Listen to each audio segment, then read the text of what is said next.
Power of God should be displayed, should be dispersed when church prays. సంఘం ప్రార్థించినప్పుడు ఆ శక్తి ఏమవుతుందంటే నిరూపించబడుతుంది, ఆ శక్తి వ్యక్తీకరించబడుతుంది. when prayer goes up, the mighty power of God will come down. ఇది మనం నేర్చుకోవాలి. మనం ఏం చేయలేమండి, కానీ మనకు ఒక ఆయుధం ఇచ్చాడు దేవుడు. ఏంటది? ప్రార్థన.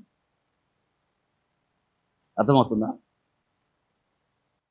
ప్రార్థన అనేది ఎందుకంటే మనం ప్రార్థించినప్పుడు the power of God displayed in impossible situations. మనం ఏం చేయగలం? రాజ్యాధికారాన్ని కూలగొట్టాలి. ఇప్పుడు మనం ఏం చేస్తాం? యుద్ధం చేస్తామా? ఎంతమంది ఉన్నాం మనం? యుద్ధం చేయడానికి రండి, కత్తి పట్టుకొని పోదాం అంటాను అనుకో. ఎంతమంది వస్తారు? నేను ఇడిపోతే మీరు ఇంటికి పోతారు. ఎందుకు? మనకేం రాదు. ఇదేందుకు వచ్చిన గొడవ? మనం ఇదేంది యుద్ధం చేయమంటే ఇట్టు మారిపోయారంటే. యుద్ధం అంటే మనం కత్తి పట్టుకొని యుద్ధం చేయడం కాదు. వాక్యం తీసుకొని ప్రార్థనా పూర్వకంగా మనం ఏం చేయటం? ప్రార్థన చేయటమే కదా. క్రైస్తవుడు ఎవరికి హాని చేయడండి, మేలే చేస్తాడు. ఎవరికి కీడు చేయడు, మేలే చేస్తాడు. ఎవరికి నష్టం కలిగించడు, మేలే చేస్తాడు. ఒక తాగుబోతుడు కనిపిస్తే వాడితో క్రైస్తవుడు ఏమంటాడంటే, నాయనా మానేరా, నువ్వు ఇంతవరకు తాగింది నీవు లాభం ఏమన్నా ఉందా?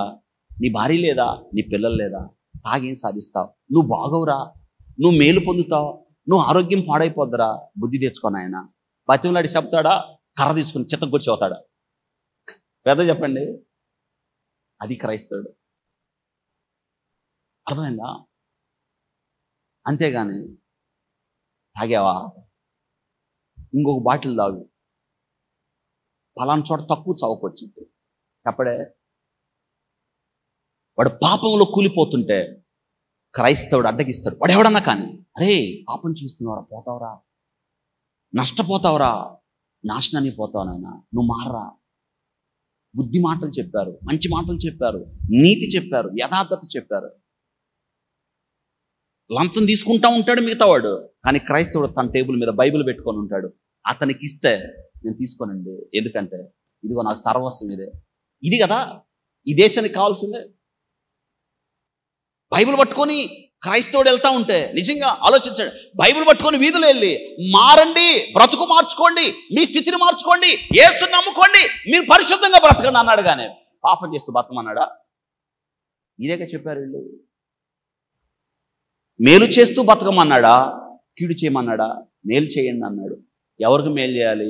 అవసరమైతే శత్రువుకు కూడా ఏం చేయాలి? అదే కదా నేర్పింది. ఇది ఎందుకు నచ్చట్లేదు? ఎందుకు తెలుసా? చీకటి తన క్రియలు చెడ్డవైనందున వెలుగుని ఏం చేస్తుంది? ద్వేషిస్తుంది. యేసయ్య అదే చెప్పాడు. చీకటి నిండిన భారతావని, చీకటి నిండిన ఈ దేశానికి క్రైస్తవులు ఎవరో తెలుసా? మండుచున్న కాగడాలు. మనం మండుతూ దేశానికి వెలిగివ్వాలి. చెప్పండి, మనం మండుతూ. ఈ మాట ఎవరన్నారు తెలుసా? పరమ దుర్మార్గుడు నీరో చక్రవర్తి అన్నాడు. మండుచున్న సిమిదలు అన్నాడు క్రైస్తవులు. అతడు వెటకారంగా చెప్పాడు, కానీ ఇట్స్ ట్రూ. ఎందుకంటే ఆ దినాల్లో నీరో చక్రవర్తి పరమ నియంత క్రూరుడు ఏమయ్యాడు? అతడు ఏం చేసేవాడు తెలుసా? చుట్టూ పెద్ద స్టేడియం ఉండేది, ఇప్పటికి కూడా ఉంది. అది కొలీజియం స్టేడియం అంటారు దాన్ని. క్రైస్తవును తెచ్చి అక్కడ వేసి సింహాలు వదిలేవాడు. ఆ పైనుంచి చూసేవాడు. కుటుంబాలు ఆకలితో ఉన్న ఆ సింహాలు చీల్చి తింటుంటే పరవశించేవాడు. క్రూరత్వం ఇదే.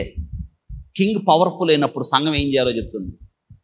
ఇది ఈరోజు సమస్య కాదు. ఇది నాటి నుండి తరతరాలుగా క్రైస్తవత్వం ఎంత హింసించబడుతుందో, కానీ వారిని ఎదుర్కోవడానికి మనకున్నది ఏంటంటే ప్రార్థన. నువ్వు ప్రార్థన చేస్తే దేవుడే నీ పక్షాన యుద్ధం చేస్తాడు.